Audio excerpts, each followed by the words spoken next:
Hey everyone. सो आज हम discuss करेंगे नेटवर्क एड्रेस ट्रांसलेशंस को जानने फर्स्ट से पहले हम कुछ आइटम्स पे फोकस करेंगे एग्जैक्टली होता है क्या है। तो फर्स्ट अंडरस्टैंड करते हैं what is network address translations. हम शॉर्ट में इसको नेट भी बोलते हैं, एनएटी। तो ये एक टेक्निक होती है, जनरली यूज्ड होती है हमारी एक आईपी को अनदर आईपी में ट्रांसलेट करने के लिए। मतलब जब एक पैकेट एक जगह से दूसरी जगह पे जाता है, जब इन ट्रांजिट होता है, तब ये पैकेट्स में आईपी एड्रेसेस का चेंज होता है। वो सोर्स आईपी एड्रेस का भी चेंज हो सकता है, ट्रांसलेशन हो सकता है, डेस्टिनेशन आईपी एड्रेस का भी ट्रांसलेशन हो सकता है। ओके। उसके बाद आता है कि हमें नेट की ज़रूरत पड़ी क्यों थी। हमारा सब कुछ सही चल रहा था तो नेट की ज़रूरत क्यों पड़ी। तो अभी की मतलब इनिशियल टाइम्स में क्या होता था कि हमारा IPv4 चल रहा था। उस टाइम पे IPv6 का इन्वेंशन भी नहीं हुआ था, IPv4 चल रहा था। तो उसमें दिक्कत ये आ रही थी कि वो काफ़ी जल्दी से ख़त्म हो रहे थे, मतलब एग्जॉस्ट होना स्टार्ट हो रहे थे। तो ये नीड लग रही थी कि आने वाले कुछ टाइम में हमारे पास आईपी एड्रेसेस बचेंगे नहीं। तो इसके लिए क्या हुआ था कि किसी ने इसको इन्वेंट किया था, नेटवर्क एड्रेस ट्रांसलेशन को। नेटवर्क एड्रेस ट्रांसलेशन में जैसे मैंने बताया आपको, एक आईपी को दूसरे आईपी एड्रेस में ट्रांसलेट करता है, राइट। तो इससे हुआ क्या था कि हमारा कोई भी इंटरनल नेटवर्क था या कोई भी एक ऑफिस का नेटवर्क होता है, उसको बाहर जाने के लिए हम एक आईपी के साथ ट्रांसलेट करके भेज सकते हैं। इसको डिस्कस करेंगे थोरोली बट क्या एग्जैक्टली होता है। बट अंडरस्टैंड करते हैं कि नेटवर्क एड्रेस ट्रांसलेशन में कितने टाइप्स होते हैं। फर्स्ट होता है हमारा स्टैटिक नेट, सेकेंड होता है हमारा डायनेमिक नेट, और थर्ड होता है हमारा port address translation.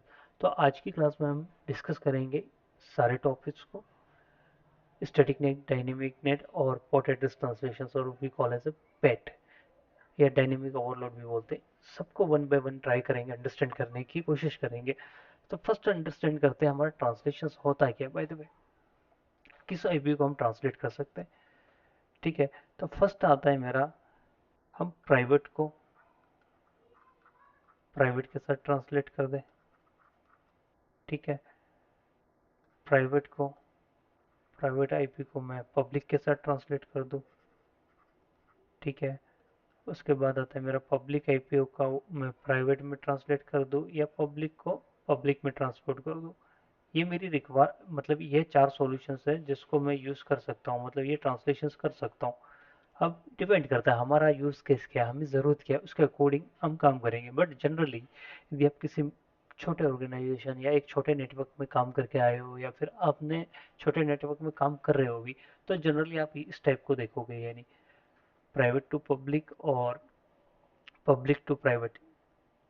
This one, ये मोस्टली केसेस में आपने ये देखा होगा, प्राइवेट टू प्राइवेट और पब्लिक टू पब्लिक जनरली होता नहीं है, बहुत कम रेयर केस में यूज होता है। उसको भी हम डिस्कस करेंगे कहाँ पे इसकी जरूरत पड़ती है, बाय द वे डिस्कस करेंगे, इसको भी अंडरस्टैंड करने की कोशिश करेंगे, ठीक है। तो सबसे पहले ट्राई करते हैं, हमारा स्टैटिक नेट को पढ़ते हैं। स्टैटिक नेट होता क्या है, स्टैटिक नेट होता है क्या है, और ज़रूरत क्या होती है इसकी। तो स्टैटिक नेट, और बोले तो स्टैटिक नेटवर्क एड्रेस ट्रांसलेशन मेरा वन टू वन ट्रांसलेशन होता है।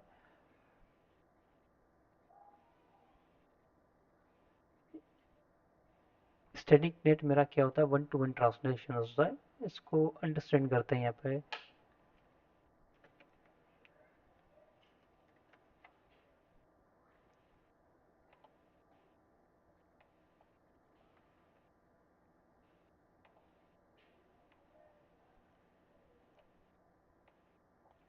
मान लेते हैं कि मेरा कोई एक आईपी एड्रेस है, आईपी एड्रेस है, या फिर मान लेता हूँ कोई मेरा ये सिस्टम है।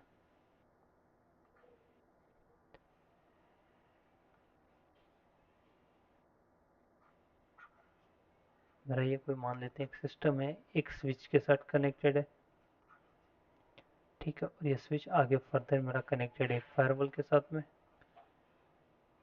और मेरा फायरवॉल आगे कनेक्टेड है इंटरनेट के साथ में। और इंटरनेट पे मान लेते हैं कि ये कोई सर्वर अवेलेबल है, अभी के लिए मान लेते हैं ये गूगल का सर्वर है, google.com। और एक और बंदा भी बैठा हुआ है जो इंटरनेट पे ही यूज़ कर रहा है, मेरा ऑफिस का ही बंदा है बट बाहर की साइड बैठा हुआ है, ठीक है, हम करते हैं क्या, स्टैटिक नेट को अंडरस्टैंड करते हैं। अभी के लिए मैं इसको लिख देता हूँ प्राइवेट यूज़र, और यूज़र वन लिख देता हूँ, और इसको लिख देता हूँ मैं पब्लिक यूज़र, बिकॉज ये इंटरनेट पे बैठा हुआ है, राइट। अब ट्राई करने की कोशिश करते हैं यहाँ पे कि मेरे, मान लेते हैं मैंने इसको आईपी एड्रेस असाइन कर दिया 192.168.1.10/24, और उसका गेटवे बनाया हुआ है मैंने फायरवॉल पे। तो मेरा आईपी एड्रेस हो जाएगा यहाँ पे 192.168.10.1, सॉरी 1.1, कुछ भी रख सकते हैं, मैंने ये रखा है यहाँ पे। मेरा ये पब्लिक नेटवर्क है, मतलब इंटरनेट से कनेक्टेड, तो मैंने यहाँ पे आईपी एड्रेस असाइन किया है 100.1.1.1/24। ये भी मेरा 24 का सबनेट अभी मान के चलता है। अभी क्या होता है कि मेरा ये इंटरनल यूजर बैठा हुआ है, इसको मान लो कि इंटरनेट एक्सेस करना है, राइट। तो इंटरनेट एक्सेस करने के लिए ये सीधा अपने आईपी से यहाँ पे आएगा, फायरवॉल की पॉलिसी चेक करेगा और इंटरनेट पे चला जाएगा, राइट। बट प्रॉब्लम क्या है इसमें कि ये प्राइवेट आईपी एड्रेसेस अब इसके सिस्टम पे कॉन्फ़िगर्ड है। आपको सबसे पहले ये चीज़ को डिस्कस करने से पहले मैं आपको प्राइवेट एड्रेस और प्राइवेट पब्लिक आईपी एड्रेसेस का आई होप आप लोगों को पता होगा, बट कोई ना, मैं आपको बता देता हूँ। हमारा एक आरएफसी होता है 1918, इसके अंदर क्या किया था इन्होंने, तीन क्लासेस, हमारी तीन क्लासेस होती है, टोटल 5 क्लासेस होती है, बट तीन क्लासेस के कुछ आईपी एड्रेसेस को इन्होंने उठाया था, मतलब रेंज ऑफ आईपी एड्रेसेस और सबनेट्स को उठा के उनको प्राइवेट रेंज बना दिया था। उसमें से मैं लिखता हूँ, जैसे मैं जब क्लास ए की बात करता हूँ तो मेरा 10.0.0.0/8 एक सबनेट था पूरा।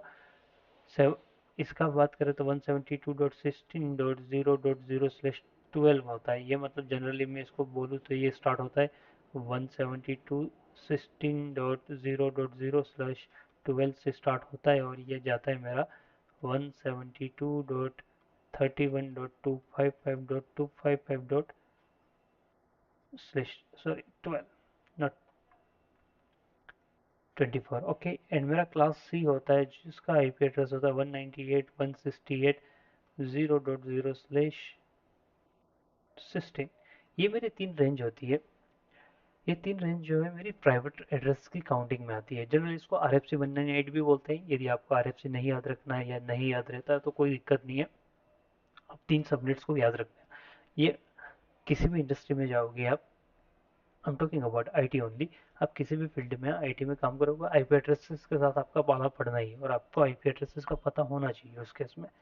बट ठीक है, वापस हम टॉपिक पे आते हैं। इसको मैं हटा देता हूँ यहाँ से।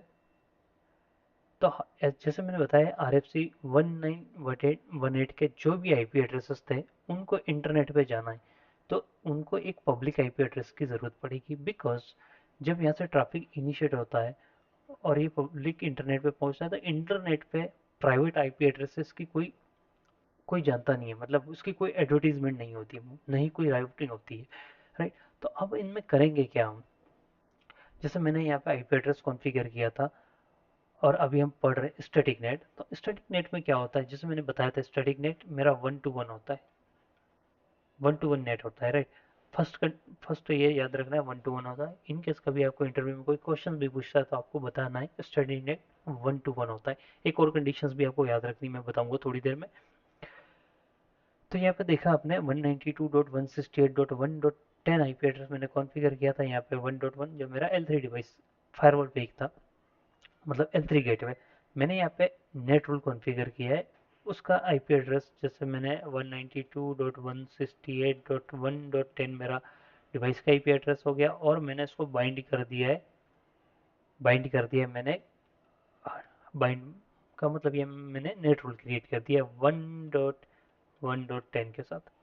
मतलब ये हो गया, जब भी कोई रिक्वेस्ट आती है स्टैटिक नेट की, मेरी फायरवॉल पे जाएगी, मेरा फायरवॉल चेक करेगा सोर्स आईपी ये है। ऑफकोर्स पॉलिसी तो देखेगा ही देखेगा, बट पॉलिसी जनरली हमारी 5 जो इन्फॉर्मेशन होती है, हमने जो पहले डिस्कस की थी पॉलिसी के टाइम पे, उसको डिपेंड, उसको देख के चेक करेगा, जैसे source address, destination address, port, source port number, destination port number और प्रोटोकॉल नंबर, राइट। तो यहाँ पे पॉलिसीज का हम जिक्र नहीं करेंगे, अभी हम डिस्कस करते हैं यहाँ पे सिर्फ नेट का। तो नेट पॉलिसीज उसने देखा है यहाँ पे अवेलेबल है। तो इसका क्या होगा एग्जैक्टली ये इसको ट्रांसलेट कर देगा इस आईपी के एड्रेस के साथ। रिक्वेस्ट जाएगी मेरी, मतलब फर्स्ट मेरी यहाँ पे रिक्वेस्ट फायरवॉल पे आई, फायरवॉल ने चेक किया, नंबर 1 था ये मेरा, फायरवॉल ने चेक किया और इसने नई रिक्वेस्ट बनाई जो मेरी यहाँ से बाहर जाएगी, राइट। जहाँ पे ट्रांसलेट होकर मेरा ये वाला आईपी एड्रेस आ जाएगा, मेरे इस सर्वर पे गई, मान लेते हैं गूगल का था, गूगल इसको चेक करेगा, वापस रिक्वेस्ट भेजेगा, मेरा थर्ड कंडीशन हो गया, जो यहाँ पे आने के बाद ये वापस फॉरवर्ड कर देगा इस आईपी कुछ, मतलब ये आईपी आएगा तो उसको चेंज करके हम इसमें ट्राई करते हैं कैसे पैकेट्स फ्लो करेंगे यानी, तो थोड़ा आपको ज़्यादा क्लियरिटी आ जाएगी। होता क्या है यहाँ पे हम सिर्फ दो आइटम्स को देखेंगे अभी, सोर्स है, source IP address and destination IP addresses को देखेंगे ओनली। ठीक है, मैं एक टेबल यहाँ पे क्रिएट करता हूँ, राइट। तो देखो स्टार्ट से हम पढ़ना स्टार्ट करते हैं वापस कैसे काम कर रही है एग्जैक्टली। थोड़ा सा मैं स्क्रॉल डाउन कर लेता हूँ तो आपको थोड़ा सा अच्छे से समझ में आ जाएगा, ऊपर का भी दिख जाएगा, राइट। मैं अगले टॉपिक के लिए एक डायग्राम बना दूंगा क्लीन, तो थोड़ा सा अंडरस्टैंडिंग और भी अच्छा हो जाएगा। मान लेते हैं ये मेरा सिस्टम है, यहाँ पे ये यूज़र बैठा हुआ था, यूज़र ने क्या किया है यहाँ पे, ट्रैफिक इनिशिएट किया है, ट्रैफिक इनिशिएट किया है और वो चाहता है गूगल के सर्वर पे जाना। गूगल सर्वर का आईपी एड्रेस हमने मेंशन किया है यहाँ पे, ऑफकोर्स ये डीएनएस का आईपी नहीं है, राइट, अभी के लिए मान के चलो 8.8.8। ये मेरा फर्स्ट पैकेट है जहाँ से यूज़र ने स्टार्ट किया है। 192.168.1.1 उसका खुद का आईपी है, हम उसके खुद के आईपी को सोर्स आईपी एड्रेस मानेंगे, वो जिसको एक्सेस करना है वो मेरा डेस्टिनेशन हो जाएगा। ये ट्रैफिक जाएगा फायरवॉल पे आता है, फायरवॉल के इस इंटरफेस पे आ रहा है अभी, ठीक है। हम इसको जहाँ से हमारे फायरवॉल के अंदर ट्रैफिक आता है हम इसको इनग्रेस इंटरफेस बोलते हैं। इनग्रेस और इग्रेस, मतलब इन शॉर्ट बताऊं तो मेरी तरफ जो आ रहा है वो इनग्रेस और मेरे से बाहर मतलब मेरे से जो दूर जा रहा है वो मेरा इग्रेस हो गया। ठीक है, तो सेम थिंग यहाँ से फायरवॉल यूजर का ट्रैफिक यहाँ से इनिशिएट हुआ, राइट। यूजर का ट्रैफिक यहाँ से इनिशिएट होने के बाद ये फायरवॉल पे आता है, राइट। फायरवॉल पे आया, ये पैकेट नंबर 2 हो जाएगा, मान लेते हैं ये पैकेट नंबर 2 रहेगा मेरा, फायरवॉल पे आया तो मेरा सेम स्टेट में रहेगा, जो यूजर ने भेजा था कि वही के वही रहेगा, सोर्स आईपी मेरा वही रहेगा, डेस्टिनेशन है। अब मेरा फायरवॉल इस ट्रैफिक को प्रोसेस करेगा, ऑफकोर्स ये डेस्टिनेशंस के बेस पे काम करता है, डेस्टिनेशंस कौन सा आईपी उसके बेस पे काम करेगा। नेट रूल चेक करेगा तो उसने देखा भाई कि मेरे नेट रूल में एक आईपी एड्रेस कॉन्फ़िगर है, एक रूल बनाया हुआ है जिसका सोर्स आईपी एड्रेस ये है, जो ऑफकोर्स मेरे सोर्स आईपी के साथ मैच हो रहा है, तो इसको इसके साथ ट्रांसलेट करना है, तो ये नया पैकेट बनाएगा नंबर 3 वाला। ठीक है, ये पैकेट इसने बनाया है यहाँ पे नंबर 3, जिसमें उसने सोर्स आईपी को चेंज कर दिया, इस आईपी को इसने चेंज करके ये आईपी लिख दिया। अब कुछ डेस्टिनेशन के साथ में कुछ भी चेंज नहीं होगा, तो मेरा नंबर 3 का पैकेट था उसमें इसने चेंज कर दिया, राइट। अब क्या होगा डेस्टिनेशन का आईपी, अब नंबर यहाँ से पैकेट बाहर की तरफ जा रहा है इंटरनेट से और मेरे ये सर्वर पे पहुंच गया, राइट। अब आपको पता होगा कि जब कोई पैकेट हमारा आता है, मैं आपको शायद आप पता होगा बट जस्ट मैं बता देता हूँ, कोई भी पैकेट किसी भी सर्वर पे आता है, कोई भी होता है, तो वो आइडेंटिफाई क्या कैसे करता है ये आईपी एड्रेस, सॉरी ये पैकेट मेरे से बिलोंग करता है या मुझे आगे भेजना है, कैसे मतलब आइडेंटिफाई कैसे करता है ये। तो उसका एक जनरल मतलब बेसिक फंडा होता है कि जो डेस्टिनेशन आईपी होता है, यदि वो उस खुद के आईपी के साथ मैच कर रहा है, सेल्फ आईपी के साथ में, तो वो समझ जाता है ये पैकेट मेरे से बिलोंग करता है, राइट। सेम थिंग यहाँ पे भी वही हो रहा है, मतलब ये हर चीज़ के लिए होगा, सिर्फ नेटवर्क एड्रेस ट्रांसलेशन के केस में नहीं बता रहा हूँ मैं, ये जनरल हमारा नेटवर्किंग ऐसे ही काम करता है। तो यहाँ पे पैकेट आ गया मेरा, ये नंबर पैकेट 4 हो जाएगा। डिवाइस यहाँ पे आएगा, सोर्स आईपी ये लेके आएगा, डेस्टिनेशन आईपी मेरे सर्वर का खुद का होगा, राइट। अब क्या होगा, सर्वर ने इसको पैकेट को देखा और सर्वर सोच रहा है कि सब कुछ सही लग रहा है उसको, तो वो उसको रिप्लाई करेगा, तो नंबर पैकेट 5th बनाएगा, जो मतलब यहाँ से मेरा पैकेट आया था, फायरवॉल पे आया, फायरवॉल ने पैकेट चेक किया आगे भेज दिया, जो मेरा चला गया था सर्वर पे चला गया, राइट। सर्वर पे रीच कर गया वो पैकेट, सर्वर ने पैकेट को चेक किया और वापस अब भेजने की कोशिश कर रहा है, तो नंबर मेरा पैकेट नंबर 5th हो जाएगा। तो यहाँ पे क्या होगा, नंबर अब चेंज हो रहा है, ट्रैफिक का फ्लो चेंज हो रहा है, डेस्टिनेशन से वापस वो ट्रैफिक इनिशिएट नहीं हो रहा है, राइट। ट्रैफिक इनिशिएट नहीं हो रहा है, जो ट्रैफिक ऑलरेडी इनिशिएट हुआ था यूजर से उसको रिस्पॉन्स दे रहा है। रिक्वेस्ट उसके पास आ गई, अब रिस्पॉन्स, तो रिस्पॉन्स में क्या होगा कि आपका सोर्स आईपी जो था, पहले डेस्टिनेशन आईपी था, वो चेंज हो जाएगा, बिकॉज ये अब ट्रैफिक को रिस्पॉन्स कर रहा है, राइट। तो मेरा सोर्स आईपी क्या हो जाएगा, ये वाला हो जाएगा, और डेस्टिनेशन आईपी क्या हो जाएगा मेरा, आपको जो पहले मेरे फायरवॉल का आईपी था जिसके साथ नेट हुआ था, यहाँ से पैकेट जाएगा और मेरी फायरवॉल पे आएगा। अब क्या हो रहा है कि फायरवॉल पे ये packet, let me change the colour, तो ये आप देखोगे ये पैकेट मेरे पास फायरवॉल पे वापस आ रहा है, यहाँ पे आ जाएगा। तो क्या होगा, फायरवॉल पे ये पैकेट वापस आया तो ये नंबर 6 का मेरा पैकेट हो जाएगा, और ऑफकोर्स जो यूजर ने भेजा कि वही के वही रहेगा, सोर्स वही रहेगा और डेस्टिनेशन अगेन वही रहेगा। अब मेरा पैकेट पे आ गया, फायरवॉल ने चेक किया, यस इसके लिए मेरे पास सेशन ऑलरेडी अवेलेबल था, हमने पढ़ा था इनिशियली क्या होता है सेशंस वगैरह। तो इसने देखा ये सेशंस ऑलरेडी बनाया हुआ है, अब इसको क्या करेगा, इस प्रोसेस, इसको वापस प्रोसेस करेगा, यूजर्स की तरफ भेजेगा, तो सोर्स आईपी तो वही के वही रहेगा। बट इसने देखा था पहले, ये नेट पॉलिसी को मैच किया था, तो उसमें जाके देखेगा कि कौन सा नेट इसके साथ हिट हुआ था, कौन सा रूल इसके साथ हिट हुआ था। ये मेरा 7 नंबर का पैकेट है जो फायरवॉल नया बिल्ड कर रहा है। इसने देखा सोर्स तो सेम रहेगा, डेस्टिनेशन ये होगा, और इसने पैकेट को चेंज करने के बाद भेज दिया यहाँ पे, तो ये मेरा पैकेट आ गया यहाँ पे, राइट। अब आपको इसमें समझ में आ गया होगा कि एग्जैक्टली हो क्या रहा है यहाँ पे। ट्रैफिक इनिशिएट हुआ था एक यूजर मशीन से, एक डेस्टिनेशन के लिए रीच हुआ था जो मेरा गूगल का सर्वर था, हमने अभी के लिए उसका आईपी एड्रेस माना था 108.8.8.8 माना था। वो ट्रैफिक वहां तक पहुंच गया, यूजर्स के मशीन्स का ट्रैफिक वहां तक पहुंच गया, उसने रिप्लाई भी कर दिया, और हमारे टोटली 8 पैकेट्स इसमें यूजर मशीन से लगा के क्या क्या पैकेट में कहाँ कहाँ चेंज हो रहा था, राइट। ऑफकोर्स बीच बीच में और भी जगह पे चेंज होगा, लेकिन वहाँ पे source IP and destination IP changes नहीं होंगे, वहाँ पे सिर्फ चेंज होता है हमारा MAC addresses, source MAC address and destination MAC addresses change होते हैं। ऑफकोर्स आपको नहीं पता है वो सोर्स एड्रेस और मैक एड्रेस कैसे चेंज होते हैं, तो मतलब हम किसी क्लास में डिस्कस कर रहे होंगे, या फिर आप मेरे यूट्यूब पे वीडियोस देख सकते हो उसके, ये आपको क्लियर हुआ होगा, राइट। तो मैंने यहाँ पे एक टर्मिनोलॉजी लिखी थी, 1 to 1। 1 to 1 का मतलब यहाँ पे सिंपल यही बोलना चाह रहा हूँ मैं यहाँ पे। आप देखोगे एक आईपी का मैपिंग मेरे एक दूसरे आईपी के साथ ही होगा, मतलब मल्टीपल आईपी के साथ मैपिंग नहीं हो रहा, एक आईपी सिर्फ एक के साथ मैपिंग होगा। अब इसके बेनिफिट्स को जानते हैं, क्या बेनिफिट्स होते हैं। 1 to 1 हो गया था हमारा, ये 1 to 1 का रीजन बता दिया क्या होता है ये। एक आईपी का एक आईपी अनोदर आईपी के साथ मैपिंग होगा, वो कोई भी हो सकता है, प्राइवेट का पब्लिक भी हो सकता है, पब्लिक टू पब्लिक भी हो सकता है, प्राइवेट टू प्राइवेट भी हो सकता है, और पब्लिक टू प्राइवेट भी हो सकता है, कुछ भी हो सकता है। मतलब एक आईपी एड्रेस का दूसरे के साथ मैपिंग करना है, मतलब एक आईपी को दूसरे आईपी में ट्रांसलेट करेगा, राइट। तो उसको हम स्टैटिक नेट बोलेंगे। अब इसका एक सेकेंड कंडीशंस भी होता है, let me choose the red colour again. अब देखोगे यहाँ पे मेरा दूसरा कंडीशन ये होता है, मैं यहाँ पे लिख देता, दूसरा कंडीशन होता है ये बाई डायरेक्शनल भी बोलते हैं इसको। तो बाई डायरेक्शनल क्यों बोलते हैं उसका रीजन ये समझते हैं क्या होता है। देखो, जब हमने मैपिंग की थी 192.168.1.10 को 100.1.1.192.168.1.10 को मैंने मैप किया था 100.1.1.10 के साथ। तो मेरा, मैंने जैसे बताया था कि हमारा कंडीशंस क्या था, ये 1 to 1 नेट रहेगा, 1 to 1 रहेगा, राइट। तो हमेशा ये परमानेंट एंट्री मेरे सिस्टम पे बनी ही रहेगी जो 1 to 1 रहेगी। अब इसका बेनिफिट क्या है, बाई डायरेक्शनल का मेन क्या है ये समझते हैं।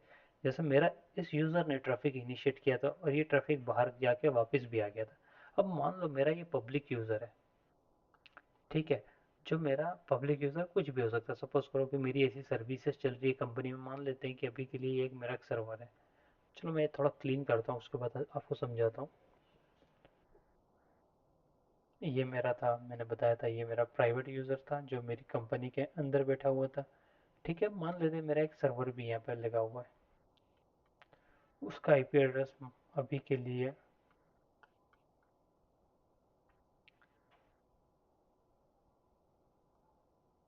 मान लेते हैं ये है, इसका 192.168.1.10 था।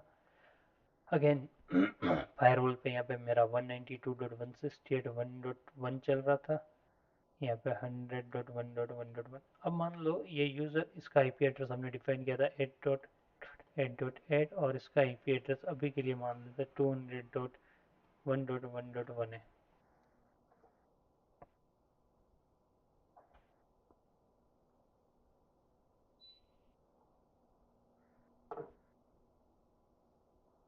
ठीक है, अब क्या था, हमने यहाँ पे मैपिंग बना दी है दो आईपी एड्रेसेस की मान लेते हैं अभी के लिए। 192.168.1.10 का मैंने मैप किया था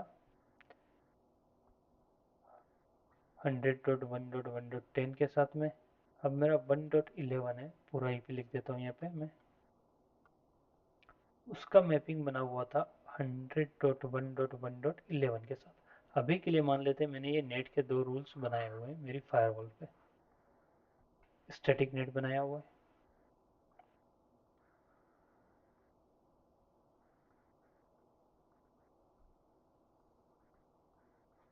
स्टैटिक नेट कॉन्फ़िगर। अब क्या होता है कि मान लेते हैं ये सर्वर है मेरा,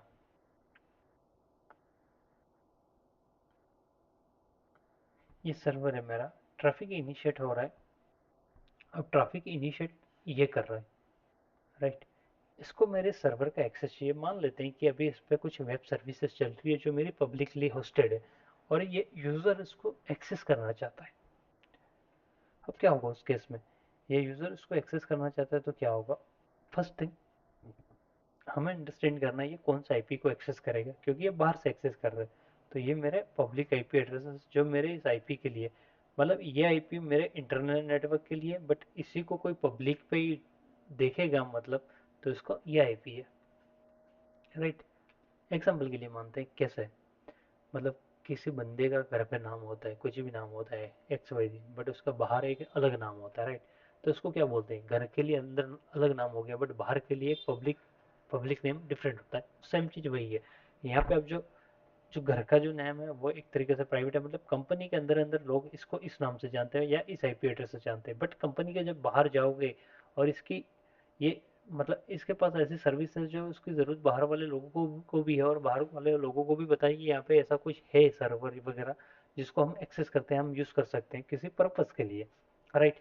तो वही है, तो इसको बाहर किस नाम से जानेंगे, जैसे हमारा ये आईपी एड्रेस हो गया। अब यही हमारा एक पब्लिक यूज़र है, कोई भी हो सकता है एक्स वाई जी, हम इसको जानते नहीं है, लेकिन सर्विसेज कोई भी यूज़ कर सकता है हमारी सर्वर की। तो हमने क्या किया, इसको पब्लिकली एक्सपोज किया है, उसके लिए हमने स्टैटिक नेट बनाया। स्टैटिक नेट के लिए हमने आईपी एड्रेस कॉन्फ़िगर किया था 100.1.1.11, जो मेरा पब्लिक आईपी एड्रेस रहेगा अगेंस्ट 192.168.1.11 के लिए। अब इस यूज़र को मेरे यहाँ से रिक्वेस्ट भेजनी है, तो ये किस आईपी एड्रेस से ट्राई करेगा, 100.1.1.11 को ट्राई मारेगा। तो इसकी रिक्वेस्ट इंटरनेट के थ्रू मेरे फायरवॉल पे आएगी, मेरी फायरवॉल इस एंट्री को चेक करेगी, इस एंट्री को चेक करेगी और देखेगा ये आईपी एड्रेस कॉन्फ़िगर है यहाँ पे।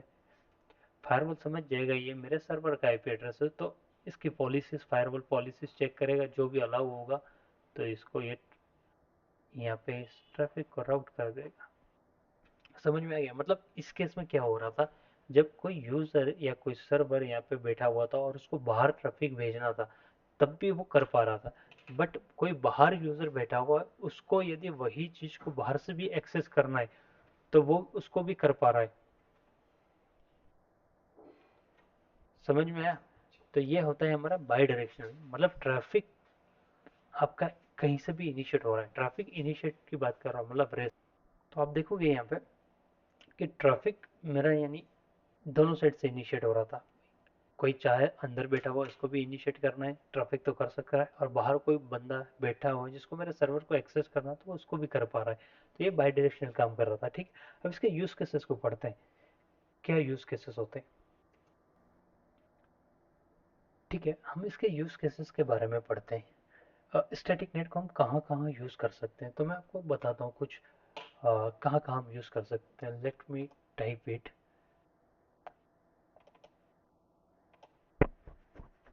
फर्स्ट हम इसको कहाँ पे कर सकते हैं, कोई हमारी पब्लिक सर्विसेज को होस्ट करना है यानी,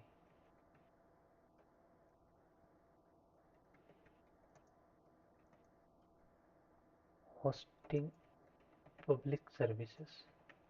पब्लिक सर्विसेज का मतलब ये हो गया, जैसे अभी मैं बात कर रहा था कि मेरा कोई भी सर्वर है उसको एक्सेस करना है, राइट। कोई भी सर्वर है, मेरे को पब्लिकली उसको एक्सेस करवाना है बाहर से, तो ऑफकोर्स मुझे एक पब्लिक आईपी एड्रेस चाहिए, जो अभी मैं बात कर रहा था कि कोई भी किसी भी टाइम पे बाहर से एक्सेस कर सकता है। किसी भी टाइम बाहर से एक्सेस कर सकता है मतलब मेरे लिए फायरवॉल पे उसकी परमानेंट एंट्री बनी होनी चाहिए, राइट। तो बेसिकली वो हमारा वन टू वन नेट होता है जो परमानेंट एंट्री बनाता है। तो आप समझ गए होंगे मतलब इसमें होता क्या एग्जैक्टली। सेकेंड केस, हम वीपीएन गेटवे के लिए और आईपीसेक टनल्स बनाने के लिए मुझे एक डेडिकेटेड आईपी चाहिएगा। थर्ड केस हो गया कि मान लेता हूँ कि मैं मेरे कंपनी के अंदर एक लाइसेंस सर्वर बना रहा हूँ, लाइसेंस सर्वर बना रहा हूँ जो मेरी डिफरेंट डिफरेंट लोकेशंस के साथ कभी भी इंटीग्रेट करके उसको एक्सेस कर पाए, यानी उस केस में भी मैं स्टैटिक नेट यूज करूंगा। फोर्थ आ गया रिमोट मैनेजमेंट एक्सेस के लिए।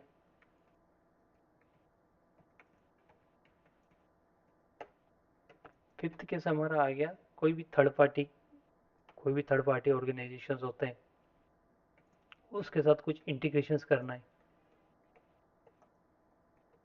तो ये हमारी कुछ सर्विसेज होती है जिसको जनरली हम यूज कर सकते हैं, यानी इस केस में हमें है ना जनरली इसकी ज़रूरत पड़ती है,